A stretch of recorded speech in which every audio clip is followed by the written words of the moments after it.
welcome back to the UIA Trusted Partners Podcast. On today's show, I have a returning guest, but you know what? Things are a little different this time around. I have Amber Richardson, the founder of Foster Heart+Hope.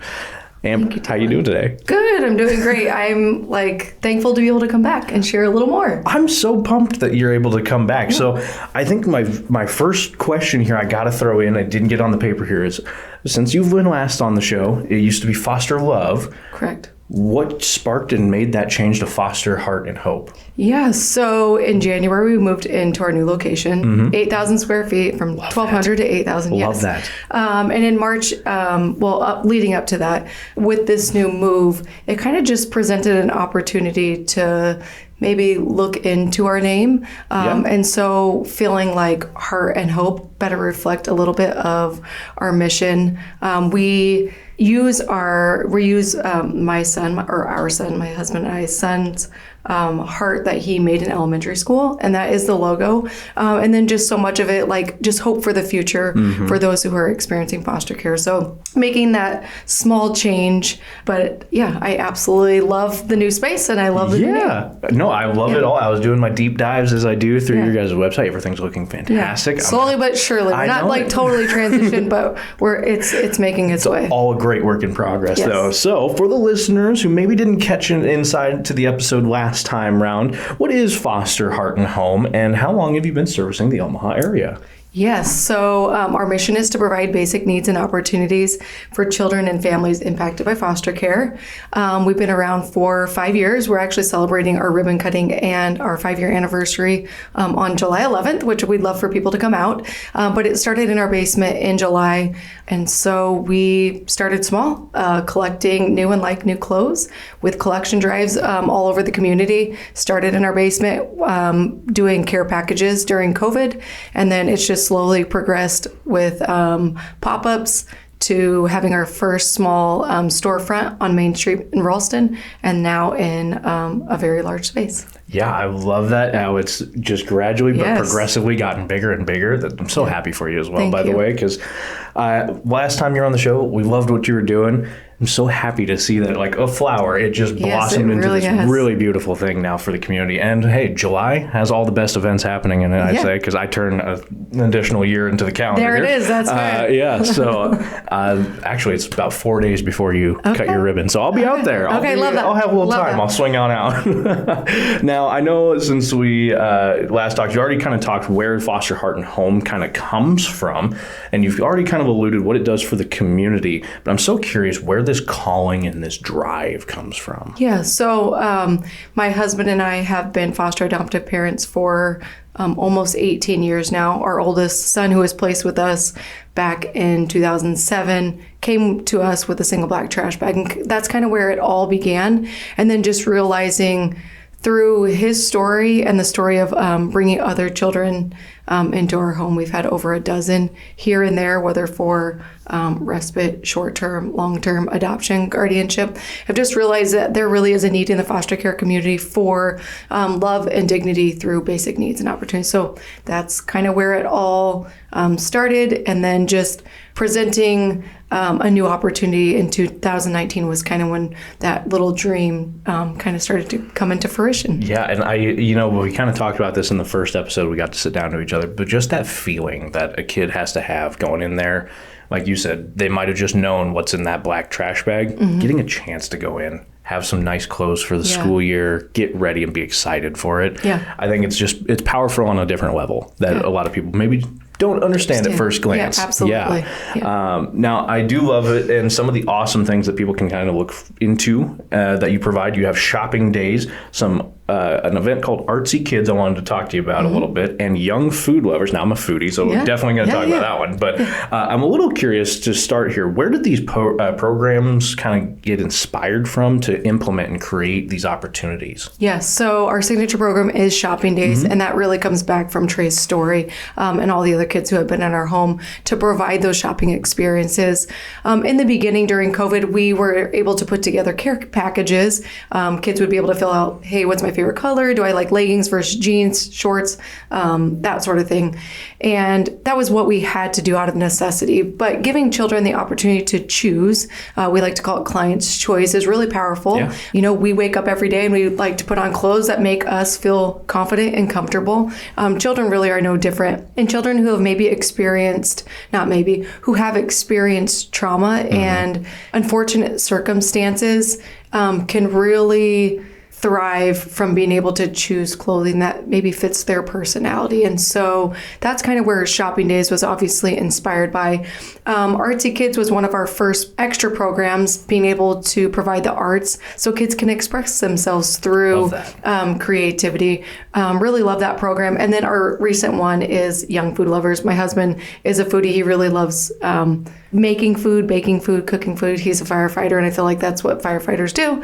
I feel like that goes hand in hand. It really does. Yeah. And so we started that class, I believe, in March. And so very fun. How we have it now is these opportunities, these program opportunities are under what we call Heart and Hand programs. So I love that. In addition, we're looking to add some intro to sports and then just some other little things. So really very cool. The opportunities with our space are limitless, but just trying to dabble in it a little by little and grow. Yeah, I know flag football is always a very strong gathering point for a lot of kids. Yeah. Back in the day, back in old Burwell, Nebraska, my old man coached flag football for probably like 25 years, somewhere around there. He was always involved with it. I was a ref for probably 8-9 years. So it's always one of those, I love seeing those programs get implemented, especially for kids that just don't have something to go do. It's, oh, great, school's done for the summer. I guess I'm just going to hang out outside all day because they don't, a lot of times they just don't have somewhere to go or friends to go hang out with. I say that because I grew up in Taylor, Nebraska, and all my friends live 20 miles out into the country, and I was the only one in town. So, having those opportunities is really important, especially like children in foster care. You know, there's visitation and there's just so much uncertainty.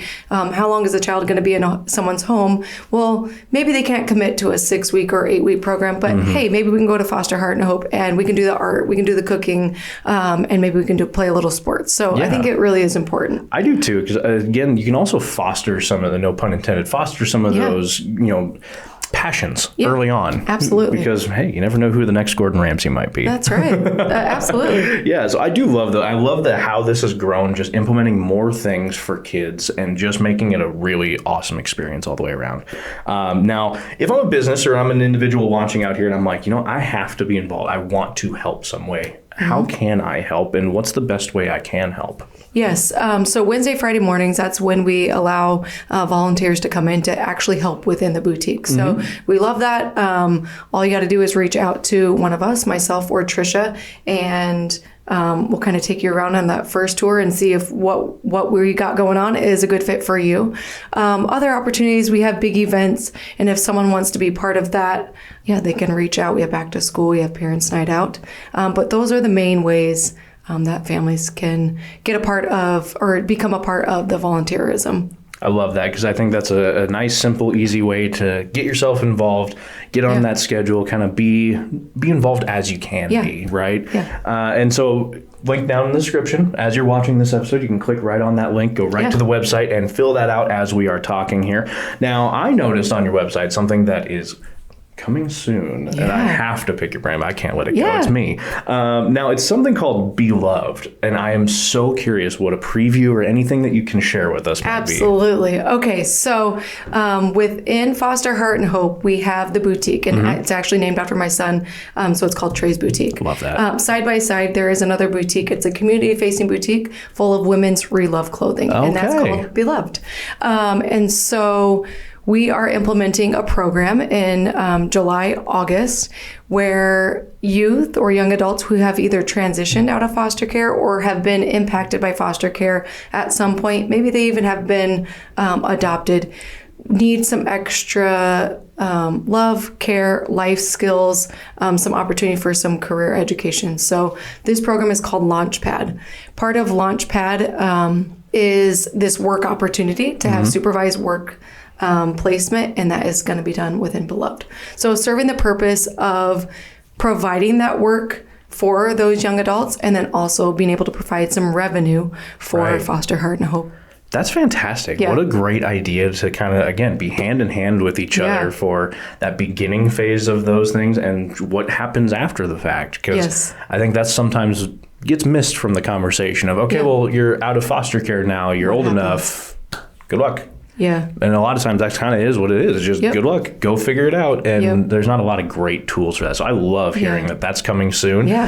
Hopefully July, August, keep your guys' ears pinned. Yeah. And actually the day of our ribbon cutting on July 11th, that will be our grand opening for Beloved. Love it. So people can come in. It's full of, again, women's really nice clothing. A lot of times we got donations, or we continue to get donations that maybe the youth and the children that come in to shop don't gravitate towards. Maybe it's something more that I, as a mom, would like to wear. And so instead of redonating, which we did in the beginning, we decided I really was wanting to create a social enterprise. Sure. And so this seemed like the next best thing was to be economically friendly and keep that stuff and be good stewards of our donations, and then being able to provide an opportunity to give back through that. Yeah, I think that's all phenomenal. And I am a little curious, since the last time we talked, Foster Love was more, you kind of had appointments, you kind of had to kind of book when you could come in and out.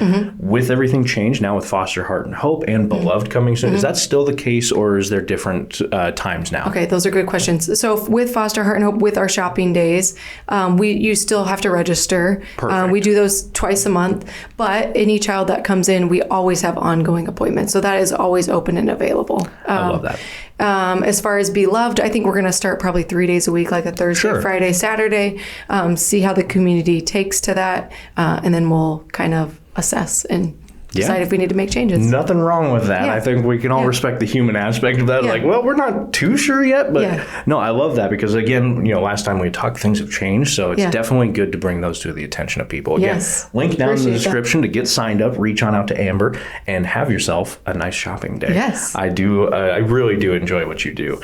Now, for those who are needing the support of Foster Heart and Home, what's the best way or best circumstance to go talk to somebody about that? And when should they really think about that situation? Yeah. I mean, anytime that a child enters care, it's probably very likely that they need to be supported through basic needs. Hygiene products, shoes, all that sort of stuff. They can honestly reach out to us at any moment, and we can set up appointments so they can have their own personal shopping experience. I know some children, when they enter care, obviously there's just so much anxiety, anger. There's just so many feelings that can be associated with that, right? And so being able to have maybe more of an intimate shopping experience can be helpful, as opposed to registering online and taking one of those shopping appointments, which we love when all the children are there and the caregivers are in there shopping, but maybe it can just be a little too much. So reaching out to us separately is always a great option. If someone is interested in Launchpad, so if they're maybe an older adult or a young adult who is between the ages of 18 and 25, and maybe they're committed to making changes in their life or know that they need some extra support, reaching out to us. We also have the link to an application for Launchpad, where they can work inside Beloved. They can reach out that way. And then we're always open to caregivers reaching out to us to help in whatever way we can. I love that, because I wanted to kind of help paint that picture for when it's appropriate and when people need to think about these things. Because I kind of try to put myself in the shoes of an adoptive parent. I have so much paperwork. I have so much that I'm trying to help with this child. Like you said, maybe those first amenities and those first clothes and things aren't really top of mind. Yeah. And so now it's like, oh, well, now we've got to go do this. Yeah. So I just wanted to help bring that to light so viewers at home and listeners at home can capitalize when they need to on this. And absolutely. And even then, like maybe someone can't make the trip out to the boutique. Although we pride ourselves on client's choice. Maybe it's as easy as, hey, we're going to put a care package together. We also do the last year or so, we've been doing art at Sarpy County Juvenile Justice Center. And there's those who are transitioning out of and into back into the home. And so sometimes they need extra love, care, and hygiene products. And so Tammy will reach out to us. So if anyone is in those similar situations and they need a bag, a care package, we are more than willing to always help. Love that. The heart is too big out there. Foster Heart and Home. Heart and Hope, not Heart and Home. Hey, same thing. That's all right. Home. Yeah. No, I do love it. It is genuinely and definitely a organization from compassion and love. So I always enjoy our conversation sitting down and just reiterating that so much.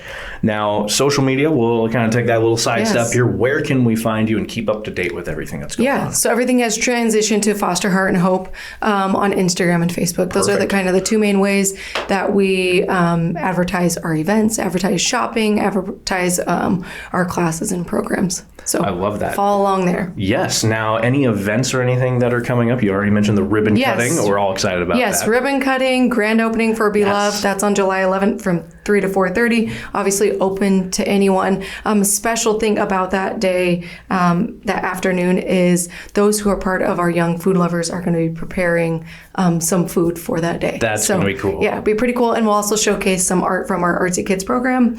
And then we have our back to school event coming up on Thursday, August 7th. So if anyone is looking to sponsor the event, volunteer at the event, maybe it's providing haircuts, because we do haircuts, school supplies, anything of that sort, they can reach out to us. But I love that, because you do have different little tiers of sponsorship that I noticed on the website. So definitely worth that conversation. Again, website's down in the description. While you're watching this, go take a look.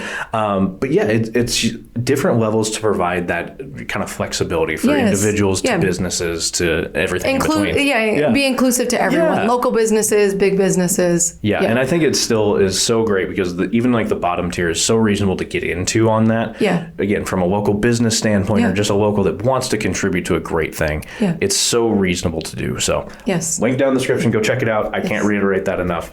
Now, for those of you, or for those of us, I should say, who never get that peek behind the curtain, I'm so curious, because with all these changes, all these reshuffling of the deck, so to speak, what's something of the job, so to speak, that you've had to deal with from Foster Love to now the incorporation of Foster Heart and Hope to now, that just doesn't ever get that spotlight or the recognition it deserves? Okay. So I would say just keeping up to date with the boutique. There's just so much time and so much energy. Donna's our boutique specialist. She purchases clothes. We just have several volunteers putting in so many hours on those Wednesday, Friday mornings. And Donna's there all the time, just making sure that the place is beautiful, that we have enough choices in sizes. And so a lot of our time and energy goes into making sure the boutique is what it needs to be. It's beautiful. That it's beautiful. So big shout out to our volunteers who come in and who do that, to Dawn and Trisha. It just takes a lot of work, more than I can even explain, unless you really. I feel like it takes maybe someone coming in and seeing what the operations look like on that side. Right. It's almost like, hey, just throw the fly camera on the wall, watch what happens on the day. Otherwise, people just think, clothes just miraculously end up in here and takes 20 minutes. Right. Not like that at all. Right. Oh, it's just like hanging your clothes in your closet. It's only 20 minutes. No, it does look fantastic. There's pictures on the website that I encourage viewers to go take a look at. Lots of cool things that you guys are celebrating on there as well. Seeing some of the kids' expressions on there. It's so great. I love checking that out. So a little shout out to there. Now, of course, with everything great, there's always a fair set of challenges and bumps in the road that happen. I'm a little curious about some of the obstacles or challenges you've had to overcome since kind of this new rebranding to now maybe just kind of the transition of. I would say in the beginning, so being a young nonprofit, but obviously having quite a big, quite a lot of success, I would say, early on. It really was a challenge when we were in our small boutique of just operating out of the small boutique. Just the need was so great.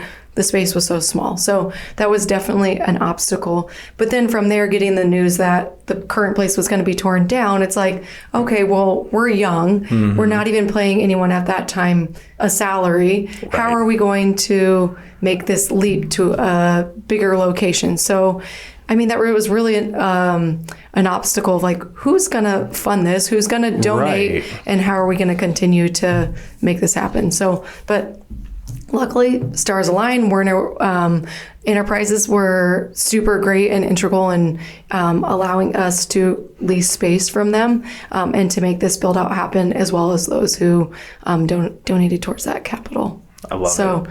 Yeah, but like, yeah, being it's in it for odd growing pains, right? Being in it for really only a couple years, and then having to make what it feels, and it was a very large leap, was a lot, and it's still a lot. I mean, we haven't even been in the space for a year, and obviously funding wise that changes. The expenses are a lot more. Paying staff to do the job right? Yeah. So it becomes a big lot. leap. Yeah, a big leap. And it's one of those that we always appreciate the refreshing honesty on the show, because it's just real. It's one of those that, hey, we went from, the closet to now we're in a big showroom kind of deal. And there's a lot of maintenance that goes in that I don't think people understand. Absolutely. Yeah. That chip on the tile floor, well, who's got to take care? So there's just those odd things. I love the honesty and the appreciation for that is there. Yeah. And I appreciate you pointing that out. Yeah, no, it's one of those here on the show. We always, we're human. Yeah, we're human. Absolutely. We have those struggles. We have those stresses. And it's just all about trying to help each other balance all that out. So I am always a fan of bringing people onto the show, because then it's more connective hands to maybe help out down the road for each other. But it's not all doom and gloom. I do like to flip on the floodlights, so to speak. I'm so curious, because this, I think, is going to be a really fun answer. What is one of those best moments that you can think of or immediately comes to mind every time you start to think and reflect back on Foster Heart and Hope? Yeah. And a lot of the big moments of foster love to Foster Heart and Hope, my family has been a part of it. So our kids, we currently have 5 children in our home right now. And being able to have them part of Parents Night Out and back to school event, and having my children ask, like, when is back to school event, and adjusting their schedule so that they can be there is just really, It's got to be heartwarming, to say the least. It's so amazing. And to, the work really is meaningful, but being able to see our children, like, I think it's like meaningful to them too. Maybe they can't like articulate in words, and we do have some younger children, but it's like really, really special. I love that. And it's one of those, they may not be able to articulate it, but you can feel it. You can definitely see that they're grasping what mom and dad are doing for all these kids. And no, I think that's a wonderful thing to instill early, especially because going forward, they're going to be having that somewhere in their mind of as they move forward in their own lives, whether they end up in their own nonprofit career, whether that's help go right back to Foster Heart and Health, or Heart and Home. I keep wanting to call it, but it's Foster Heart and Hope. You got it. I know it's a lot. It's a lot. I know. It is a Thursday. Yeah. It's basically Friday. It's the summer. Right? Yeah, it's summer Friday. Yeah. And then being able to like have my husband Matt. He's done so much with the build out. Everything that's like hung in the space, the TVs, the furniture, the walls, the painting, the building, like he has done. Teaching cooking. And teaching cooking, He has just done so much. So it's been fun to be able to do this work side by side with my family. I love that. That's got to be a really special thing. Yeah, it is. Jealous. Because it is one of those that I think it's such a building experience in its own right, let alone just how great you're giving back to the community. I think that's just icing on the proverbial cake, so to speak. Now, my very last question before we get into some of the fun side of things, what's something here you want listeners to know more about, either when it comes to Foster Heart and Hope or your industry in general? That there still really is a problem that children entering care with a black trash bag or nothing. I think, I wish we could change that, but I'm not in a position to change that immediate removal. But basic needs really, I feel like it can, unless you've like seen it or are in it, that you really don't quite understand it. Right. And that, unfortunately, I think it's always going to be a need. Children are always going to need clothes, hygiene, shoes, And that really nowadays, I mean, there's some mean kids for sure, and there's like bullies, and a lot of times kids in foster care wear a target on their back. People know that they're in foster care. So being able to provide clothing that maybe, and even like shoes, name brand stuff that makes them like fit in. You like want people to be individuals, right? You want them to be proud of who they are. But when it really comes down to it, they kind of just want to be like their peers in some ways. You know what I mean? So being able to, we had someone, the Amy Scott family donated $25,000 to be able to have a shopping experience to have some Nikes and Adidas. And so we had Shields come in for our grand opening, and that was just a really fun opportunity to give to the children and to the caregivers. And it was just like, wow, this is like so amazing. I get to have, maybe some shoes like my peers do. It shouldn't be that way, but really shouldn't. It shouldn't be that way, right. but it's nice to be able to give that to them. Yeah, it shouldn't be that way, but it is a fact of nature and a fact of almost the animal kingdom, if you want to go even that far, that you almost have to blend in with the people around you to kind of fit in a little bit. But as you get older, we all kind of realize that's a lot of hockey. So absolutely. We sit here and go, well, we're all weird. I wear Hawaiian shirts on Fridays, but I'm only allowed to on Fridays. That's right. But it's one of those, I think what you're doing and how you're instilling that confidence back to kids, whether it's a name brand of shoes to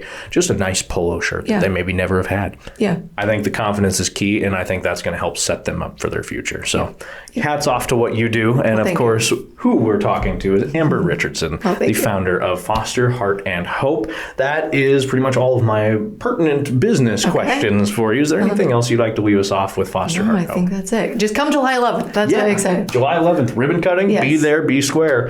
Now, for the fun part of things, Blake Martin with BrandNet, friend of the show, gifted me this little box of cards. I have this box at home. Do you? Yeah. Okay, so you know what's coming. Yeah. I have the option of my guest either turning the tables, so to speak, on me, grabbing 3 questions to ask me about, or we can just ask 3 and we go back and forth with them. Okay, let's go back and forth. I love it. Okay, I'll ask you. And this is the side that's been drawn. What's the strangest thing you've ever eaten? That is a good question. I'm trying to think of what would be considered, strange anymore.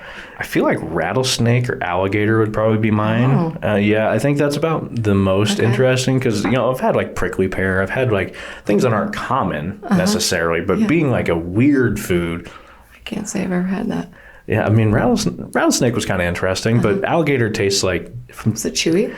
Well, it's like the texture of chicken. Okay. But it's almost like the taste of older catfish. It's almost like kind of that muddy kind of taste. It wasn't my favorite. I'll put it that way. Okay. Some good Cajun spice on it, though, did help. Yeah. I did learn that. Load that up. Did learn that. Outside of that, I don't think I've eaten anything that super strange, to be honest. I'm a little picky. Okay. How about you? I'm open to foods, but I can't think of anything like super even crazy. Sushi is like not even crazy anymore. Yeah, that's not. Yeah, which I really enjoy sushi. All the fish. I love a lot of sushi. It's the raw fish, like slabs. I just can't quite get them. Okay. Yep, just can't quite get it yet.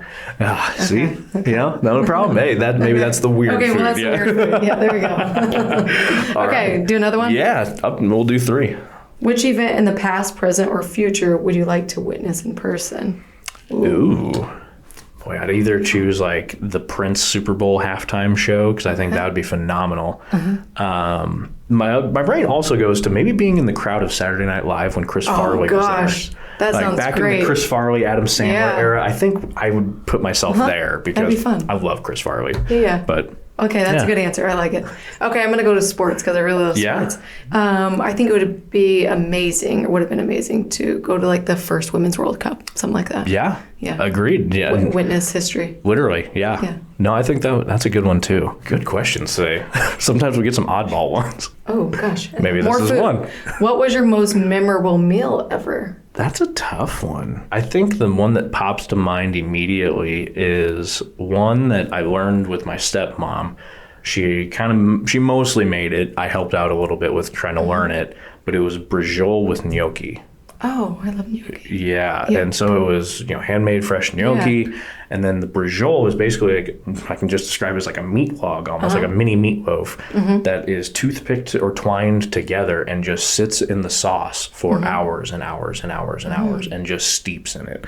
So then you serve the brajol over the gnocchi with the sauce, and it just falls apart to it. It's beautiful in texture and taste, but I'm like, that was almost 15 years ago. Yeah. So that must have been my most notable. Good. Yeah. I'm not one of the... I don't go like super elaborate with my meals a lot. Neither do I. Yeah. I guess I will say that I don't cook. My husband likes to cook. So I feel like I just enjoy anything that he makes. I'm like, okay, great. A meal is made. Yeah. You know what I mean? Gosh, I can't think of my most memorable. That's okay. I'll just say that. You want to do one more? Okay, let's try. All right. Let's see if we can get a good one if we finish up on. Which American landmark would you most like to see? Ooh, see, I've seen Mount Rushmore. Yep, same. I have seen the ground zero for 9/11. I have too. Seen the statue. Yep. I guess I haven't seen the Ford Center or the Ford building, the giant one. I'm trying to think of, what's another notable, I guess DC. I've never been to DC, so I can see the monuments over there and some of the history over there. I know the World War II Memorial Museum over there is something I'd be really interested in as well. Outside of that, not so many. I think I've seen the majority of them. Yeah, I have too. Yeah. New question. Yep. New question. Sorry, we're making this long. What are your favorite apps? Oh, see, this is where my fat kid comes in. Decide. I'm just like, ooh, appetizers. And I went, oh no, we're in the 21st century. I think it could go either way. If we're going food, I'm going with mozzarella sticks because a good mozzarella stick is phenomenal. Yeah, I just love a good charcuterie board of putting all the different things together. That's always a good one. We'll go with that side of things. Okay, we'll do that. I like food. We're just all we like food. Okay. Awesome. Speaking of food, food does get answered a lot into this next question here. I always pose this as if I'm coming in from out of town, I'm asking you on the phone, hey, what do I got to come check out? What do you consider your Mount Rushmore that I got to come see when I hit Omaha? If you have kids, I really love Jean Leahy Mall. Yeah, they did a lot of work down there. It's great. It's so nice. And all the other parks that go along with it. I just feel like it's worth seeing, even if you're an adult, I think. And it's don't beautiful. Have kids. It's nice. Yeah. So, definitely not as popular an answer as I'd like it to be because a lot of work got done down there. It's really, really nice. They cleaned up a lot of that area. So definitely an underrated answer. Any restaurants or anything lately that you've been like, oh, wow, that was a buzz that we had the other day that, this restaurant blew our socks off? I only ask because I feel like every week there's a new restaurant in Omaha. Yeah, I don't know. Okay, so, we like to support just small local community stuff.